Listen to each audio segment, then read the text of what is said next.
Hey, it's Aaron here. Hopefully, you guys can hear me.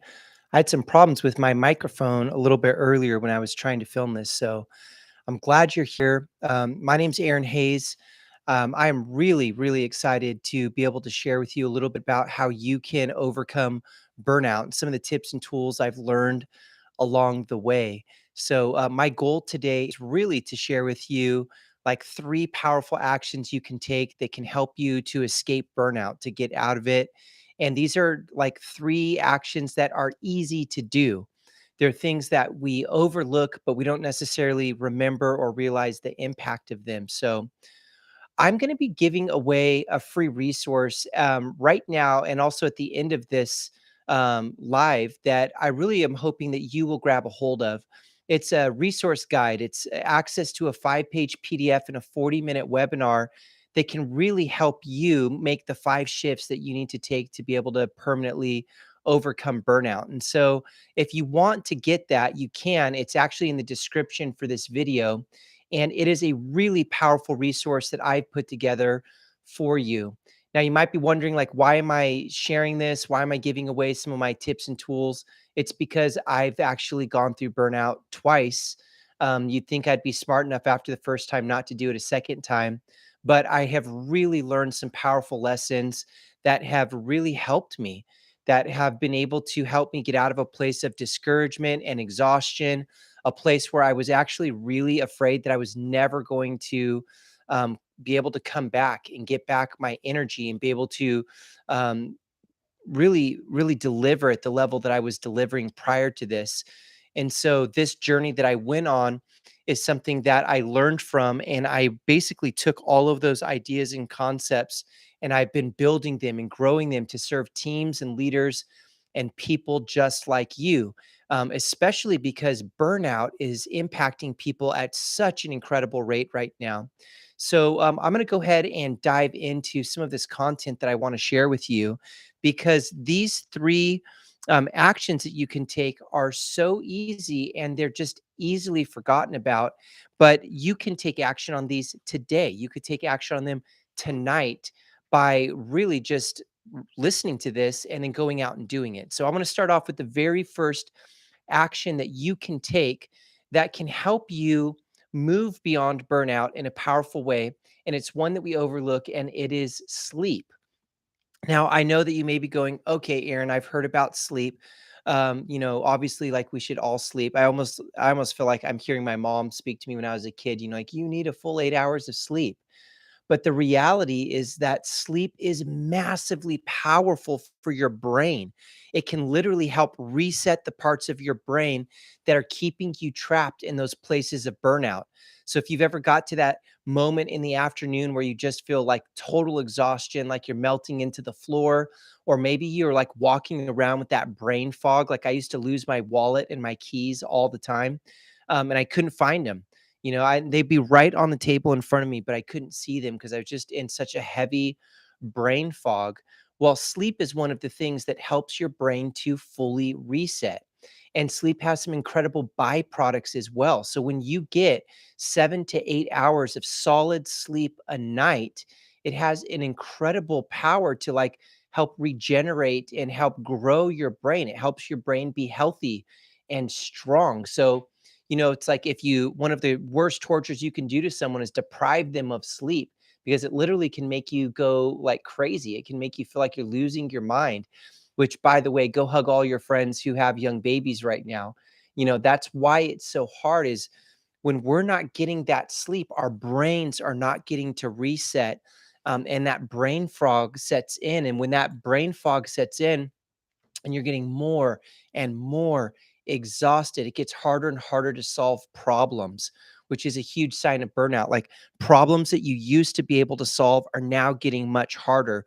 And a lot of times that's because your sleep is all messed up.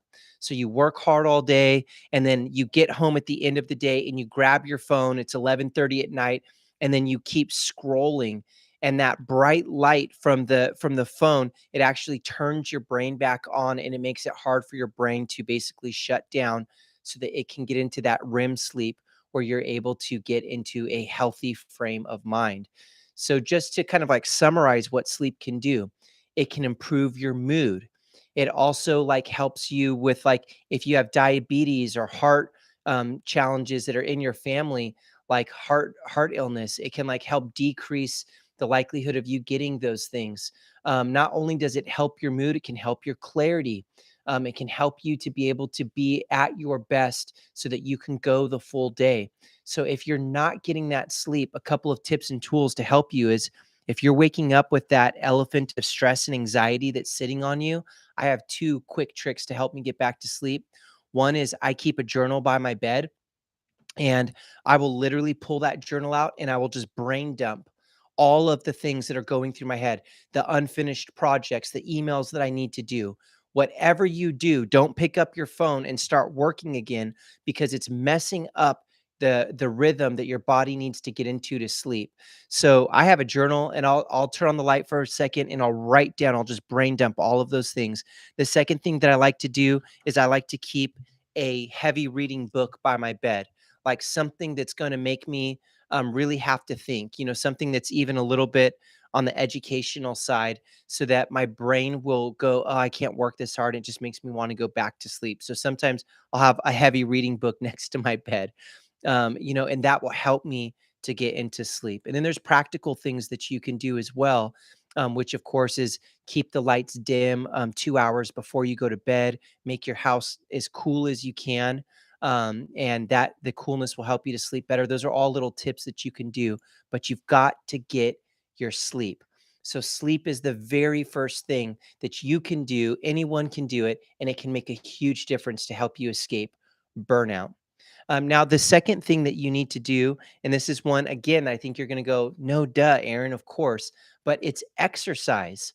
Exercise is one of like the most powerful things that you can do to help you overcome burnout. The challenge with exercise is that when we start to get in that place of exhaustion and burnout, it's like the first thing that gets thrown out. You just go, man, I'm so busy. I don't have time to go to the gym. I don't have time to go for a walk. I don't have time to throw the football with my kid because I'm so stressed out. But the problem is that when stress and anxiety begins to sit on you, it's literally having an impact on your brain, which is, of course, why we need sleep.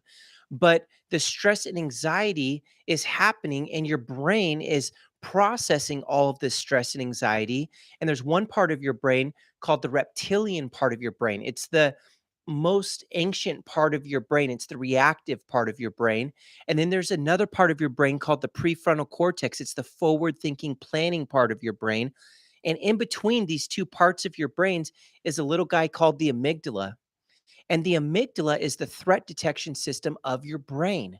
And so what happens is when you're having stress and anxiety and stress, and it's bombarding your brain, what happens is the amygdala can sometimes function and it can put you into survival mode, fight, flight, or freeze. And when you go into survival mode, it literally releases like adrenaline into your system. And there's some people who don't realize that their path to burnout is that they keep allowing themselves to get triggered into survival mode, and they get a lot done because there's this infusion of adrenaline into their system, but it's not able to be sustainable because adrenaline that's in your system that doesn't get worked out creates that long-term stress. Adrenaline that's resting in your system that doesn't get worked out through exercise, basically it sits in your body and your body keeps the score. So, like, think in ancient times when adrenaline would come into your system, it was to help you survive. So, like, literally, it when you have, they call it the amygdala hijack. When the amygdala shuts down that access to your prefrontal cortex and it turns on the survival mode part of your brain, literally, your brain says, "Send blood down to your legs, to your thighs, so that you can run." So if you've ever feel stressed out and you feel like, oh man, I could just punch someone right now. I could just like run 10 miles, and you feel that level of intensity in your body, it's because your brain is saying you're in survival mode. Run, fight, flee, hide. And if you don't work that out of your system, it will be incredibly hard to sleep. And when you don't sleep, it impacts your brain's ability to reset. And when you exercise, it's working out that adrenaline so that your body can be at peace and so that you can actually relax when you need to relax, and be able to get back to that place of clarity. So when you work out consistently, it brings clarity to your mind. Of course, it makes your body feel better, which increases your confidence. It does all of these amazing things. It can help you with clarity. It can help you with your mood. Even just getting outside and walking. I mean, it doesn't have to be like CrossFit. It doesn't have to be anything crazy. Like it can just be getting out and walking, or like I love playing pickleball recently. You burn a ton of calories just playing pickleball. It's a fun game. You're laughing with other people. And that process of moving your body is working out the stress that is sitting in your cells, and it's not doing nothing. It's actually very negative on your body, and it keeps you trapped in a place of burnout. And so exercise is so important for you to help break free of burnout. So the first one we covered was sleep, and the second one was exercise. Now, before I get to this third one, and this is one probably most of you haven't thought about. It's so easy to do, but you probably haven't thought about. I just want to invite you, would you like and subscribe to my page or my channel here? My goal is to help get the word out to people that burnout doesn't have to have the final word in your life. I'm trying to help everyday heroes like you that are business owners. Some of you are leaders in your faith community. Some of you are nonprofit leaders. Some of you are working in organizations, and it used to be your dream job, and now you're just dreading going to work. I want to help everyday heroes just like you, um, conquer burnout, to overcome it so you don't have to stay stuck in it, so you can get back to making the impact that you want to make in the world. So if you just like, subscribe, share, leave a comment, by the way. If you're watching this live or if you're watching this later on Facebook or wherever, leave a comment because I would love to answer any questions that you guys have. And I'll come back and check them later as well. So if don't worry if you're not watching this live right now. Okay, so let's get back into what we were talking about here. Um, we've covered two actions that you can take that can help you get free from burnout. The first one is sleep. The second one is exercise. The third one is one that people don't immediately think about, but it's so simple, but it's so powerful. I don't know why we don't talk about it more, but it is this thing called box breathing. Have you ever heard of box breathing? Box breathing is really, really simple. Now, before you just disregard it and go, what the heck? Was Aaron going to teach me how to do yoga or something? The answer is no. But box breathing is a powerful tool. As a matter of fact, what happens when you box breathe is that it highly oxygenates your blood. It's a way of breathing that highly oxygenates your blood. And when your brain is getting that highly oxygenated blood, it talks to your amygdala. That's the threat detector part of your brain. It talks to the amygdala and says, hey, we're all good. Everything's at peace. When you're getting a lot of oxygen in your blood, it basically tells your brain, hey, everything's great right now. No need to stress out. We can accomplish our mission and we don't need to go into survival mode. So, box breathing is a powerful tool. In fact, I have one friend who's a Navy SEAL, and they actually teach Navy SEALs how to box breathe because, of course, Navy SEALs do what no one else can do, and they go into places where no one else wants to go.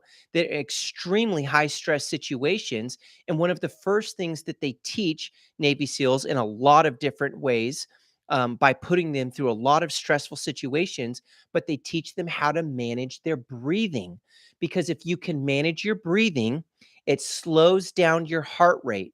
And when you manage your breathing and it slows down your heart rate, it highly oxygenates your blood and it tells your brain to be in a place of peace, a place of rest. You are safe. So even Navy SEALs use box breathing when they're going into high conflict situations because you can't be in survival mode in a firefight, right? If you have bullets flying at you, you can't be like freaking out. You have to be calm. You have to be able to access your prefrontal cortex to problem solve, to forward think and plan. And so box breathing is this powerful tool. Okay, so I've been sharing all the benefits of it. How do you do it? Well, it's really simple. Okay, just imagine with your finger, you're going to make a box. And what you're going to do is you're going to breathe in for 4 seconds through your nose. And then you're going to hold it for 4 seconds. And then you're going to breathe out through your mouth for 4 seconds. And then you're going to leave your lungs empty for 4 seconds. And then you do it again in through your nose. That's a full breath. Hold for 4 seconds. Out. Leave it empty. If you do box breathing for about 2 minutes, whenever you're feeling stress, it has this really cool effect on your body. Box breathing will do two things. One is if you're really stressed out because it highly oxygenates your blood, it will bring that stress level down to a manageable place. Or if you're in a place where you're exhausted, like for me, burnout, sometimes I was really stressed out. A lot of times I would feel like I was melting into the floor, like all of my energy was just going out of my toes and I just was going to fall apart. So when you box breathe, it also will bring you up. So it's a leveler. It levels your physical system, your body. And so if you're dealing with burnout right now, you need sleep. That's the first thing. You need exercise. That's the second thing. But you can also box breathe. It's a powerful tool that you can engage in throughout your everyday normal life that can help you if you're in a place of stress or in a place of exhaustion, or if you really need to keep your thinker on, you need to keep your brain turned on so you can problem solve.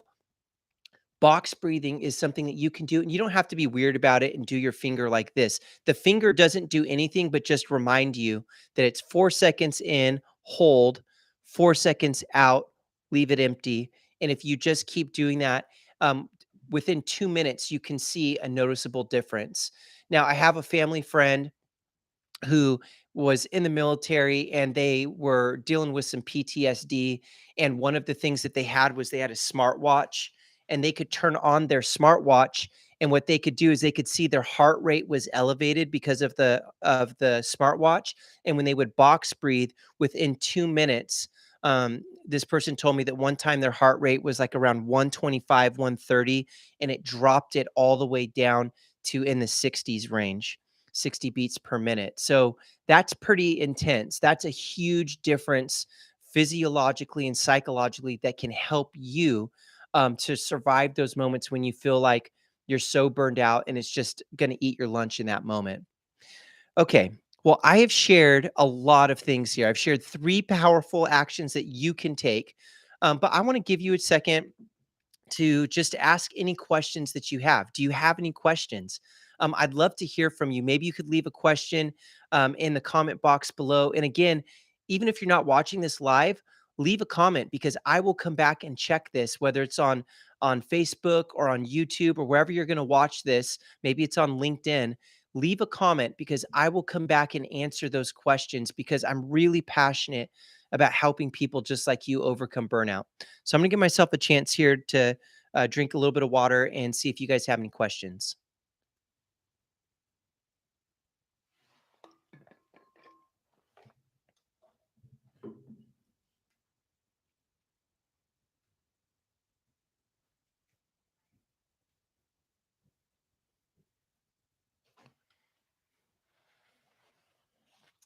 Okay, let's see here.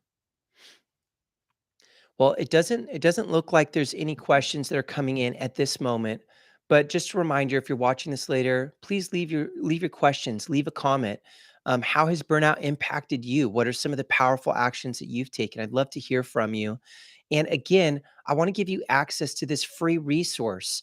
This resource guide is a 5-page PDF. There's no cost and access to a 40-minute free webinar that can help you break free from burnout. And so if you want access to that, just check out the description below.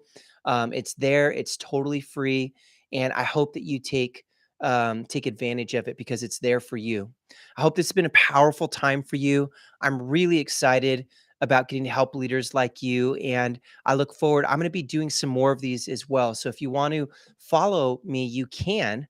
I've got a YouTube channel, a page. It's called the Reignite Podcast that you can look up where we talk about topics like this, about leadership and burnout and how you can overcome it. And so feel free to follow me as well. Share this with your friends who you think may need it. My goal is to keep putting out powerful content like this to help you overcome burnout and really get back to building the things that you're supposed to build with your life. I hope you guys have a great night, and we'll see you next time.